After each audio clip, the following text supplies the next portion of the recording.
16 years together. Then we split. Well, he left. He had left before too, more than once, but always came back. And I let him.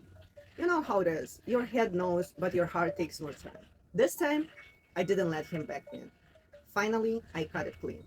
Later in 2010, I found out he had a new love, or rather, an old one, resurrected by Wi Fi and poor impulse control. Lana, his ex from the pre me era. They were barely 18 when he was drafted into the Army. Not by choice, by the way. In the Soviet Union, mandatory military service was a rite of passage for boys who still smelled like school. 2 years in boots, usually far from home, surrounded by other grumpy teenagers pretending to be men. Some came back with discipline, others with tattoos, ulcers, or deeply repressed emotions. Olena waited, wrote him letters, maybe even believed in the idea of forever.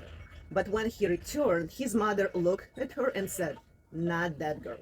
So he obeyed. Cut her off like a bad habit. No explanation, no fight, just gone. That's how a lot of things ended back then. Quietly, because your mother said so. Years passed. Then came the internet, the great digital time machine.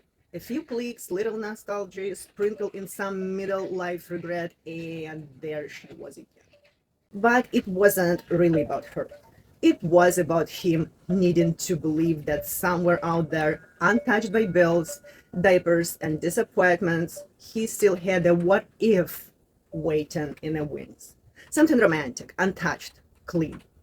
Real life, of course, had other plans, especially when it came to child support. Suddenly, he wasn't sure again and dragged me to court over exactly $237. Not for land, not a car, just $237, a number so small it could only mean one thing. This wasn't about money. It was about pride, about not being able to stomach the fact that the woman besides him was doing better.